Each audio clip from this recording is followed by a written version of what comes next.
welcome to the Good Reading Magazine podcast. Good Reading Magazine is a monthly publication dedicated to books and reading and aims to help readers discover their next favourite book. You can find out more about the books discussed on today's podcast at goodreadingmagazine.com.au. Hello and welcome to the Good Reading Magazine podcast. My name's Greg Dobbs. Today I'm talking to Rosalie Ham about her new book, The Dressmaker's Secret. You'll be familiar with Rosalie's previous work, The Dressmaker, which is an international bestseller and a great book that's been turned into a movie.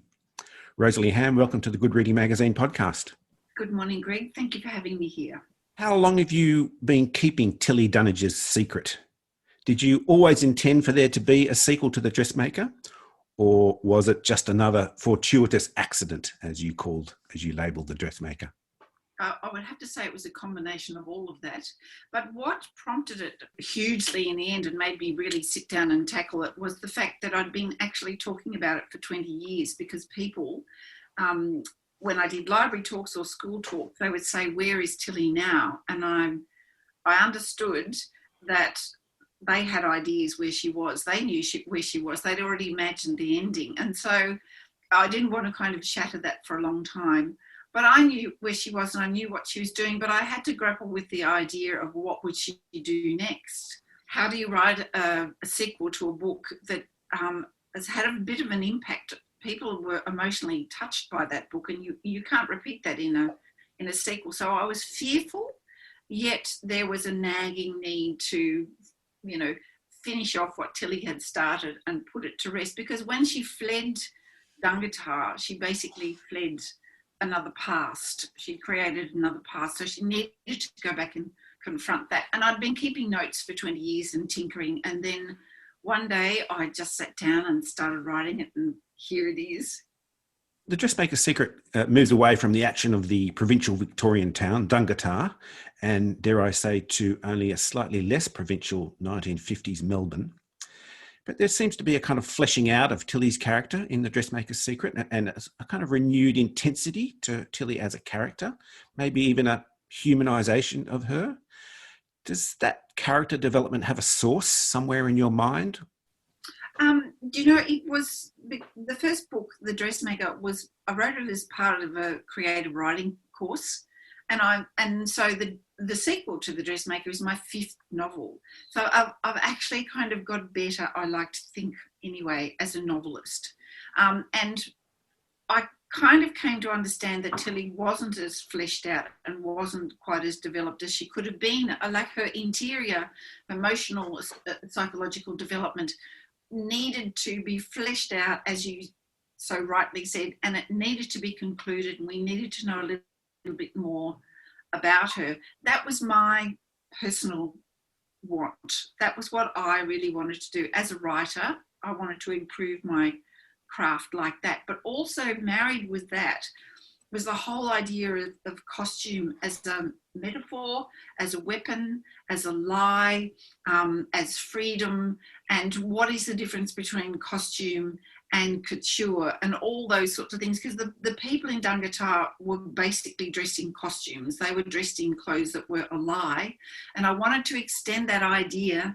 and see what would happen to Tilly when confronted with doing the same thing over and over and over again. So that was the kind of idea behind resurrecting Tilly and making her whole and accomplished, etc. And that was one of the really funny aspects too, that the residents of Dungatar were still wearing the costumes from the famous production of Macbeth in their daily lives. Yes, highly impractical. Yes, but enormously funny. And that actually brings me to that supporting cast of characters, which in this book are even more luminous than they were before. Did you want to draw their failings more starkly, make them more likeable or unlikable, as the case may be? Absolutely. And it's also got to do with enthusiasm. I found them delightful to go back to those people, and I really enjoyed their awfulness. They're so appalling, and you can't get people that appalling, but if you put them in fiction, it just makes it fun. So if you have affirmation from the first book that the characters are awful, yet people still like them, then you know that that trick has worked. And so I just wanted to go back and see if I could do it again. And then I just got a little bit carried away with them all, and I love them all. I'm very fond of them. I especially liked, I think, Marigold and Beulah. Yes. And how you describe them and what happens to them eventually, which we won't give away. But no. The Dressmaker's Secret also reveals this whole new level of sophistication in your descriptions of design and haute couture. And it feels more like now you have a relationship with that art. Has that sense developed for you over time, or was it always present for you? No, it's developed, and it developed again with I did a lot of talking events with Sue Maslin, the girl who produced the film of The Dressmaker, because the costumes went on tour and we followed them around. And I discovered that there's a whole subculture of women and men who sew, and they're passionate about it. I knew they were there, but I didn't realise to the extent that they were there.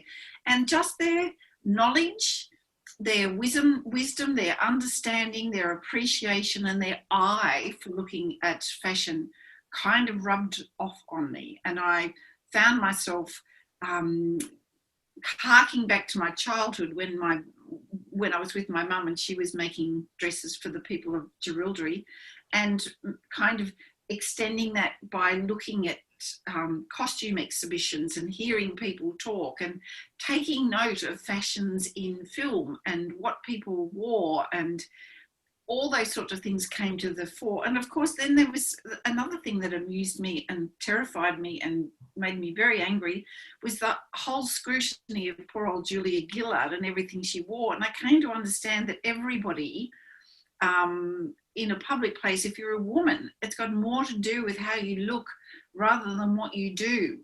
And so there's some sort of distance between what is true and how people see you. So they were all the things that I wanted to kind of incorporate into gorgeous, luscious, beautiful fashions that none of us can ever possibly afford to wear, but you can vicariously enjoy them by just writing about them or reading about them or looking at them. Sometimes your writing actually seems to elevate fashion to almost like the level of sculpture. Is that how you sometimes see it? Yes, indeed. And in research, it's the way, like I read books on Dior and I read books on Madame Vianney, and I read on Tony Mastiavetsky, I think that's how you say it. He's a contemporary Australian designer.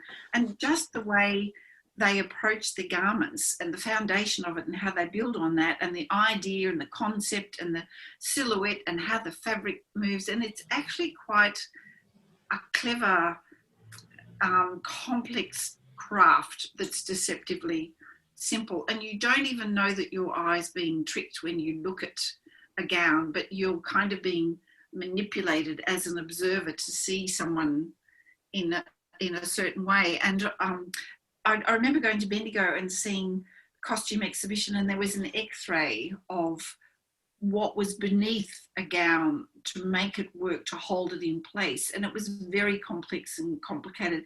And I just grew to admire it enormously. I feel like sometimes the dressmaker is this sort of very special, unique window into a kind of philosophy of couture. And even in the book, there's sort of an internal debate on what clothing says about the wearer. Is that something you are really keen to explore? Absolutely. There's a whole philosophical side of it that is married to Tilly's emotional development, her progress, her coming to terms with, what am I doing with my art? Why am I just dressing these people and exacerbating their worst aspects and turning them into monsters so they can use my talents to their end? What can I do with what I've got that will have a better effect on society and herself? And so there's an argument in there, and it's loosely based around an actress, a character who's an actress, and she's Miss Nita Orland. She needs someone to make her costumes.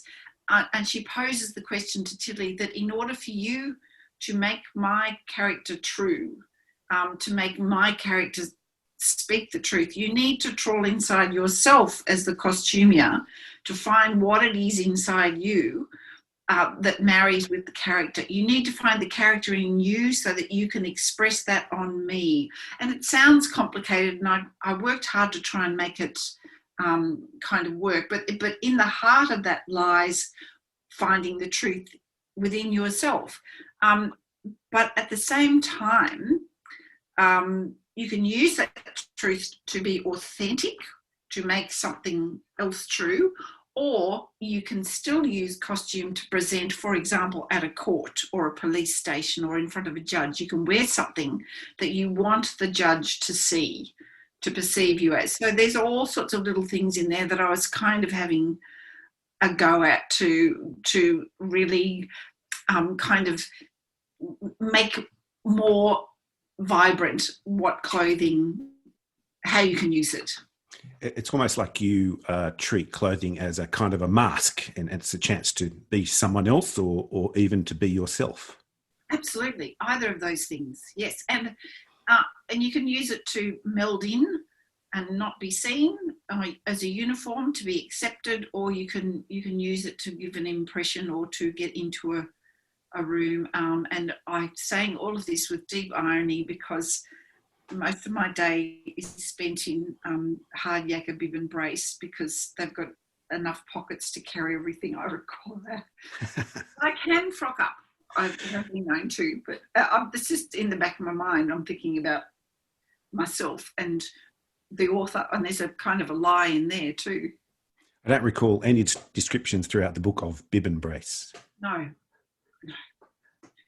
I'm also curious about the description of your previous novel, The Dressmaker, as being gothic. How do you feel about that label? How do you respond to that? I thought that was good. That was something that was introduced by Gail McCallum, who was my editor at Duffy and Snellgrove when that book came out. And it had to do with the landscape and the fact that isolation and the great stretch of vastness was a kind of a wall and a barrier that kept those people in their little isolated culture. And also it was harsh. It was rural. It was hot. It was all of those sorts of things. And the town was old and decrepit and dilapidated, and all those kind of things influenced the language of the people and the kind of people that were there and what they did, how they acted, what they said, and because they lived in fear and lies. So I thought that the landscape actually enhanced the contents of the book and really turned it into something slightly grotesque, but also satirical. I actually kind of made more connections with things like Commedia dell'arte or Mozart opera and the way people express themselves in this sort of, as you say, very grotesque way. And the way people actually dress up as certain characters. I think there's a section in the book where a judge dresses up as Dorothea McKellar, and Elma, who I think is the bartender at the Hippocampus Club, is dressed up as Emily Dickinson. So this whole sense of these people playing out these characters almost on a stage. And there's also these Macbeth costumes. And this curious, I don't know whether I'm wrong here, this curious character of the stockman, which is the dummy, who just always seems to be there, silently observing the action. Were you conscious of imbuing that character into this dummy? No, but I'm really pleased you said so. And it opens up a whole different topic for conversation about lies and how you are seen. And it's quite a fascinating thing. But yes, the people are, you're quite right, they're sort of leeringly grotesque in one way, but I haven't made them those particular people that you talk about from the Hippocampus Club. I've made them fond, but it's like when you get into your own community and your own small little enclave of friends and family, you accept their idiosyncrasies, and if they look odd, you don't notice that they look odd because they just look like themselves. So there's the kind of thing where I write what they look like and how they are, and to keep it in prose that doesn't dramatize that just describes it and makes it, well, this is the way it is. And there's an irony in doing that. that normalises the grotesque and makes it more palatable or acceptable. And I just, that Hippocampus Club came from a bar I staggered into once lost in Brooklyn in New York, and I just found a whole lot of very, very odd, very friendly, very lovely people. And the barman said to us, don't go out, don't leave New York. And he leaned in and he said, they're all weird out there, stay in New York. And there were they were barflies and they were weird people, and we were a bit lost. And they walked us across the street and gave us the right coins and put us on the local bus to get us to where we wanted to go and wave goodbye. And I just have an image of turning around and looking at all these people. They were like stalagmites. They were just kind of that had lost their cave, and they were standing at the bus stop waving to us. And it's just things like that that you remember, that stick in your mind. So, and they all looked quite normal to each other. They didn't think they were unusual whatsoever. And so it was those sorts of things that I draw on. In fact, this idea of acceptance is kind of one of the more serious issues in the book. There's a couple of other ones that are relating to women. Also, you've covered the one about Julia Gillard and the criticism of the way women look rather than what they say or do. But there's another one that interested me, and which is quite topical and buried in the text somewhere, is this idea that that there's an undervaluation of women's contribution to gross domestic product. I found that quite interesting. Why did you want to raise that? And why also this scene full of these grotesque characters? Some of them are buffoons, some of them are absolutely despicable. Why choose that scene, that stage, to express these kinds of ideas? So that was taking place at the Hippocampus Club, that conversation, and I believe the Razettes were performing. Is that true? Yeah. They're balancing cream buns on their feet, I think. Yes, yeah. That happens to be, you've got to be very cautious here, because the Razettes were a performing group of myself and my two girlfriends. Oh, so there's some truth in that whole thing. Well, wildly unsuccessful, and we had a bit of a cult following between our friends and family. But the point of the conversation between Nita and Tilly, it was tied to Nita's divorce. It was tied to the way women were treated, and to a certain extent still are treated. The fact that things have changed enormously since 1953, which is when the novel's set, but at the same time, they haven't really changed all that much, and women are still disadvantaged to a huge extent, as we have just seen in the pandemic, when most of the jobs that were discarded during that time were actually jobs for women. And you hear women talk about how that is going to affect the economy, and if you just made childcare free, how much more we could contribute. And you still get those arguments, they're still going on. So that conversation, it was absolutely perfect for Nita and her situation, but it also applies to now. So I just slotted that in as a little bit of food for thought.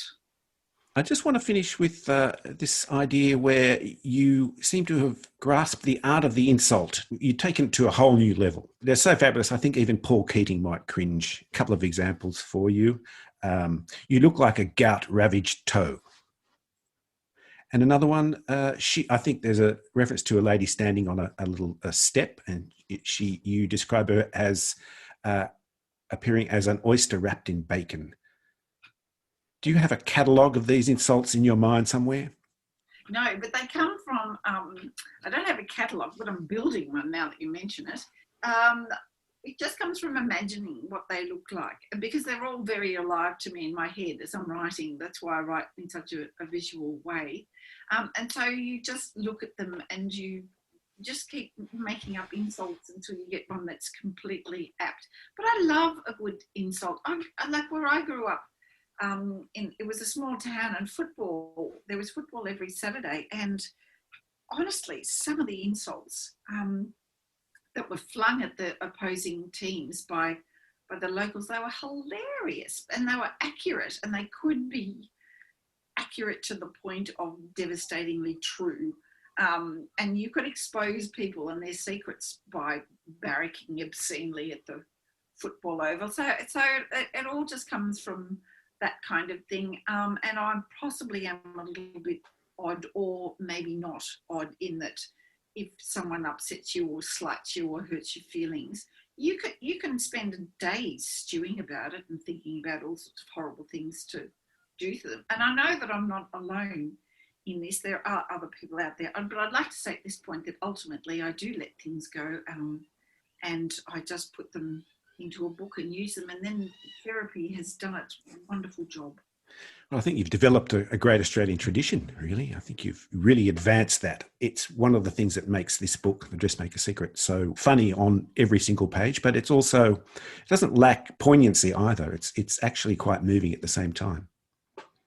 Thank you for that. And I read a column in a magazine over the weekend, and it was talking about that very topic, that great Australian tradition of slinging insults and coming up with witty, funny, lovely ways to describe things and people, and our devastatingly horrid black humour sometimes. Like, sometimes the jokes come out a little bit too soon after the tragedy, but it's just kind of the way we are. And I seem to have, I'm not too different to most other Australians, I don't think.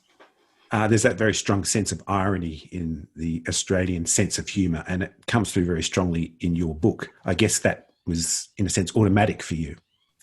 It is, and I attribute that to being Australian and being born and raised in a small country town. And as I've said in the past, it's that thing about alleviating or putting a pinprick in the balloon of grief and sadness and tragedy to kind of deflate and calm the whole gruesome situation, whatever has occurred. So if you add a little bit of humour into there, it just puts everybody at ease and it brings them all back down to earth, and you understand that it's life and death, and that's all there is. So, well, not all there is, obviously, but it's just life and death, and it's part of life. And so there's practical things to be done. The sandwiches have to be made and the flowers have to be picked. I think as a nation, we're very good at that, reducing it to those really basic elements, as you say, life and death.